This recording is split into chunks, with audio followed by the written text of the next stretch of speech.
de conformer. Le Task Force a présenté aux Noirs leur première base de pouvoir et la lutte pour le contrôler est devenue la force motrice de tout leader minoritaire de la ville.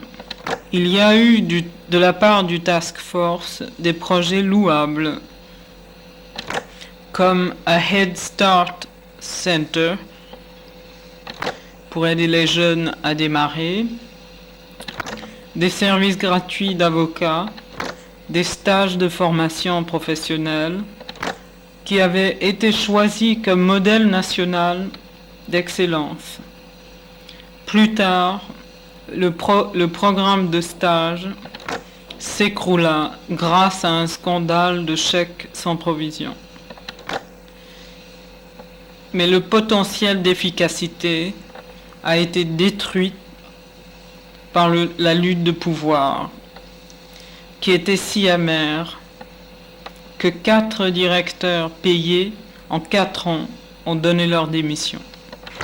Des luttes à l'intérieur entre les Espagnols et les Portoricains et les Noirs ont faibli le Task Force. La population espagnole s'est manifestée une fois à une réunion du Task Force avec une pétition de 2000 signatures. Le conseil d'administration a refusé de lire les propositions espagnoles et a voté d'enlever des mains des Espagnols toute influence dans les programmes. Un des membres du conseil d'administration avait prévu l'apparition de nombreux portoricains à la réunion. Il était propriétaire d'un service de pompes funèbres. Et pendant la réunion, il s'affairait à donner des tracts à la foule déçue et en colère. Les tracts annoncèrent « Nosotros transportamos cadáveres a Puerto Rico. We fly bodies to Puerto Rico. Nous assurons les vols de cadavres à Porto Rico. » Ainsi, toute chance pour une coalition noire espagnole à Paterson était détruite. Intimement mêlée à la structure de pouvoir et de lutte dans les villes, les écoles urbaines sont devenues encore un aspect du système de patronage et de contrôle. La lutte n'existe pas en banlieue, où les écoles, à part quelques services routines comme la maintenance des chemins, sont la seule raison d'être du gouvernement, recevant des soins assidus des officiels publics et locaux. Il paraît douteux qu'un maire de banlieue qui mêlait les écoles à la politique pour son propre bien ou qui les regardait comme un aspect peu important de ses priorités budgétaires aurait du succès aux élections. Cependant, où les complexités du gouvernement urbain fournit un écran, des douzaines de maires, et libéraux et conservateurs, prennent cette attitude et n'en souffrent aucune conséquence. Note de Judith, tu peux me demander d'expliquer cette situation. Cela explique pourquoi les gens veulent habiter en banlieue et aussi pourquoi les gens qui habitent dans les villes et qui ont de l'argent envoient leurs enfants à des écoles privées parce que les écoles publiques sont terribles. Même quand les parents avaient une voix dans les discussions concernant les écoles, les désaccords entre les parents noirs et les parents blancs renforçaient leur faiblesse. Les Noirs voulaient un programme de déjeuner chaud. À l'exception de 2 lycées, Toutes les écoles à Paterson étaient fermées à midi et les mères étaient obligées de rester à la maison pour préparer un repas ou alors de payer un repas au coffee shop. En pratique, de nombreux enfants minoritaires ne mangeaient aucun déjeuner. Et même si leur mère leur avait donné quelque chose à manger, l'enfant n'était pas permis de rester dans l'école pour le manger. La communauté noire proposait ces déjeuners chauds depuis 4 ans. Pas de déjeuner gratuit, mais des déjeuners subventionnés par le gouvernement fédéral qui existait dans la majorité d'écoles de la nation. Depuis leur revendication initiale, ils ont reçu que des promesses, des retards ou des refus. Des déjeuners subventionnés auraient dû être une demande raisonnable, mais dans l'atmosphère de méfiance, les citoyens blancs la regardaient comme déraisonnable. Ensuite, il y a eu tout le problème de busing, c'est-à-dire la pratique de chercher des enfants noirs dans les quartiers noirs pour les amener aux écoles dans les quartiers blancs, pour mettre fin à la ségrégation. Les parents blancs pensaient que l'histoire des déjeuners chauds n'était que le premier pas vers busing. Tout ceci a produit encore des émeutes, de conflits, de déceptions, etc. Chapitre 9. Les jours refroidissaient. Depuis 5 mois, les émotions qui jouaient comme le feu sur la face de l'Amérique ont 2 fois explosé à Paterson dans les nuits chaudes de juillet. Ces nuits brûlaient le cœur de la ville. Mais rien n'a changé le long de Main Street où tout a commencé. Les planches étaient toujours clouées aux fenêtres cassées et les propriétaires de boutiques, leurs assurances annulées, refusaient de courir les frais de remplacer les vitres. Les signes que le gouvernement fédéral avait remarqués le district se limitaient aux 2 articles qui avaient été là même avant les émeutes. Une piscine portable, reste d'un programme de récréation d'été avorté, et la fin abrupte de la route 80. Des signes que le New Jersey avait remarqué. Cette tâche du Garden State, l'État jardin, se limitait à ces 10% de part de la route 80. Le seul signe visible de l'intérêt du county étaient les travaux d'un nouveau palais de justice en construction, un building carré sans fenêtre. L'association des avocats a insisté qu'il n'y ait pas de fenêtre, soi-disant pour empêcher les bruits de la rue d'interrompre l'administration de la justice, mais plutôt parce que la vue de la rue est devenue si sinistre que personne ne voulait s'en souvenir. Une semaine avant Noël, un événement a eu lieu que la moitié de la ville espérait et que l'autre moitié craignait. Le jury d'accusation fédérale inculpait 8 policiers sous l'inculpation des actes contre des droits civils lors des événements de la nuit du 3 juillet. Les réactions étaient rapides et féroces.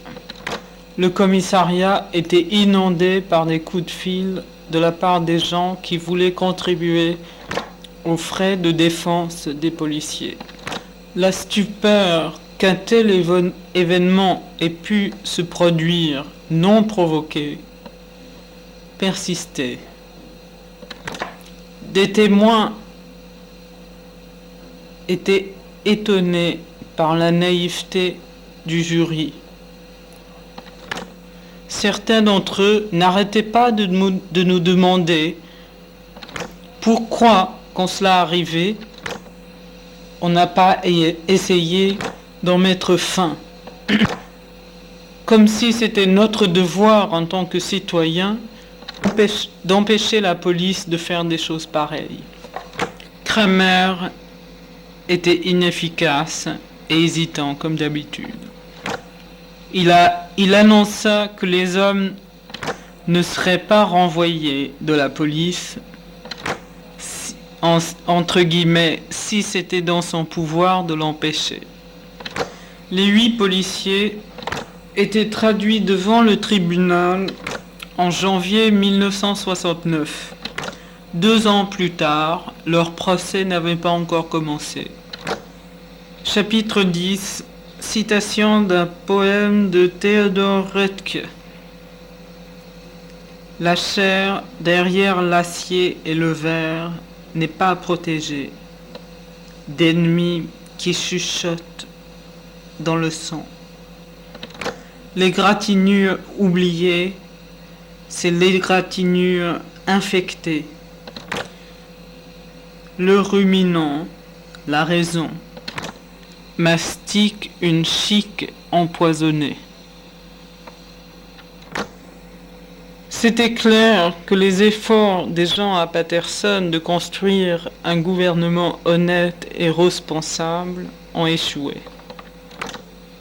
Jeff Mallory, vice-président du SCLC, Southern Christian Leadership Conference, l'organisation noire fondée par Martin Luther King, était un exemple d'un homme qui a eu une vision d'espoir pour la ville. Il a essayé, a échoué et a abandonné enfin sa vision. En tant qu'instigateur des enquêtes sur la police, il est devenu probablement l'individu le plus haï à Paterson. Un grand homme avec un sourire facile. Des années plus tard, il est encore surpris par des menaces, des tracasseries et l'intimidation dirigée sur lui. Pour Mallory, la question était claire. Cette chose, ce racisme, le comportement de la police, c'est un cancer. Tu peux le voir grandir. Il faut l'éliminer ou il tuera la ville. Le prix que j'ai payé pour essayer de construire mon village, pour le rendre un endroit sain, propre, c'est que j'ai tout perdu. J'ai perdu ma femme et ma famille. Elles n'en pouvaient plus. Les coups de fil à toutes les heures, des gens qui menaçaient de la tuer, de tuer les enfants, les voitures arrivant dans la nuit, les phares braqués sur la maison, hurlant nos noms de la rue. J'étais incapable de tenir tout ensemble. J'avais ma conviction de ce qui s'était passé pour l'avoir vécu. Et ensuite, il y avait ce qu'on m'a enseigné à penser sur la vie dans une démocratie. Ça ne collait pas. Jamais je n'ai pu penser qu'une chose pareille pourrait arriver dans la ville où je suis né. Des gens me demandent, Jeff, es-tu amer? Il dit non de la tête lentement. Je suis pas amer. Je suis rien. Tu connais l'histoire du vieil homme sans pays? C'est comme ça que je me sens. Note de Judith. S'ensuit une longue histoire d'une série d'émeutes à un lycée. D'émeutes causées par les revendications des Noirs qui avaient depuis 64 à peu près pris conscience de leur position et c'était à l'époque de 68 à peu près où ils ont commencé à former des groupes de pouvoir noirs, des panthères noires, etc., etc. Donc, si ça t'intéresse, Philippe, je traduirai cela, mais je ne l'ai pas fait ici. Je saute aussi l'histoire de la réélection du maire Kramer. Une description pourtant de la ville le jour des élections.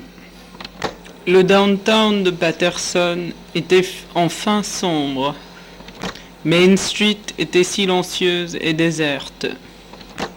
Les lampes jetaient des ombres bizarres sur la marchandise minable entassée dans les vitrines de magasins à discount. John's Bargain Store. N'importe quelle chaussure pour $3.33. Le 5 et 10. Baigné de néon dans une rue immobile. Le spectacle de torchons, de chaussures en plastique, de robes en tissu synthétique semblait vouloir se dissiper avant que les acheteurs viennent les réclamer. Le camion de Rooney, un des rivaux de Kramer, passe, émettant un jingle militaire. Le camion passe, disparaît sur le pont qui traverse le Passaic, près du site de l'ancienne taverne Godwin, où Washington a dormi pendant la Révolution. Le passage du camion laissait derrière une vision terrible. La demi-lumière des réverbères qui captaient aucun mouvement ni activité. Les vitrines bourrées de marchandises d'imitation. Le son lointain du camion fournissant un écho spectral d'ambition humaine dans une rue déserte où il n'y avait personne pour écouter. Qu'allait devenir cette Main Street? Le silence était-il la réponse au génie d'Hamilton, de l'avarice de Colt, de l'espoir des immigrés, de la haine des assassins, des rêves des poètes? Les ténèbres étaient-ils les derniers visiteurs à cette Main Street? Cette Main Street qui a vu les ombres de Washington, de Lafayette, de Grant, d'Eisenhower, de Kennedy et de King. L'aube de mardi avait la beauté particulière et étonnante du soleil d'automne. La ville était électrique.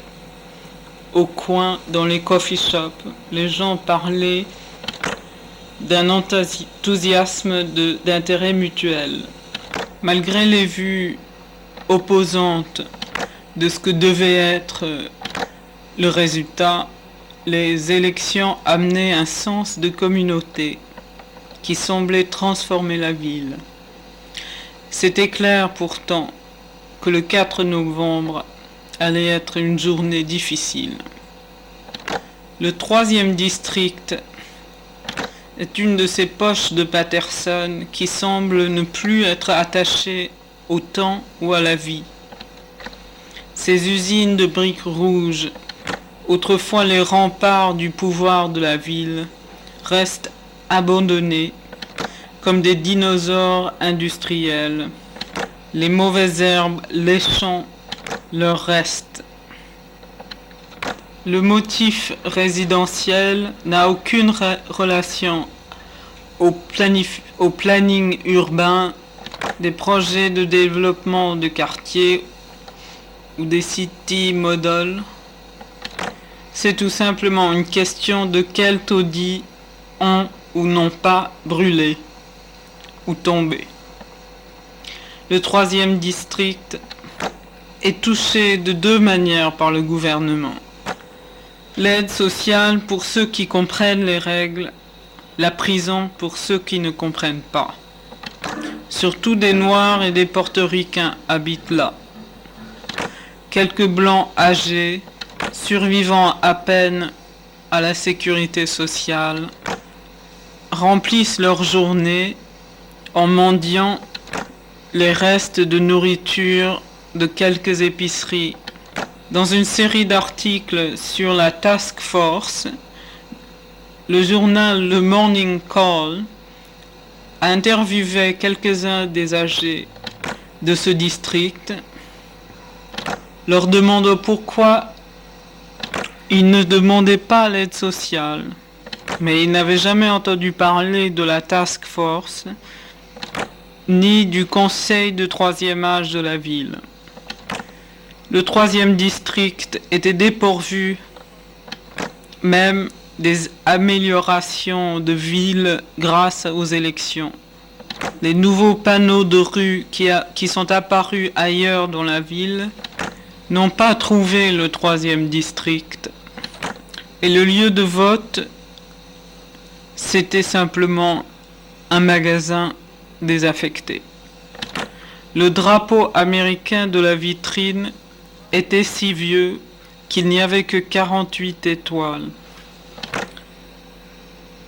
Ailleurs, une jeune femme portoricaine dit « Mon peuple, c'est comme un cirque. Tu sais, juste comme un cirque. C'est des gens qui se déplacent pour mettre en scène encore un spectacle, installant leur tente toujours ailleurs. Les grosses têtes disent qu'ils vont nous aider. On attend, on verra. Plus tard, on aura des problèmes et il n'y aura aucune grosse tête pour nous aider. Le lendemain des élections, après une brève journée de joie, Patterson retourne à la vie normale.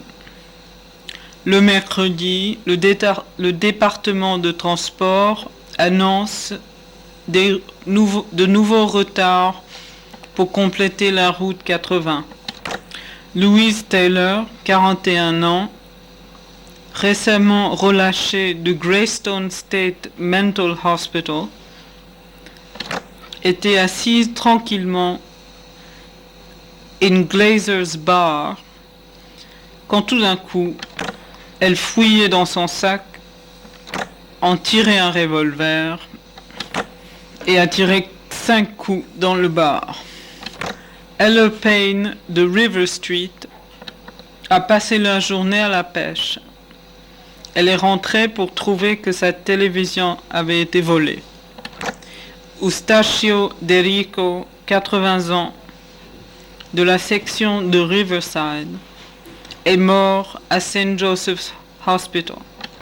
Ce paysan à la retraite est venu aux États-Unis en 1913 et a laissé derrière lui 4 fils, 5 filles, 16 petits-enfants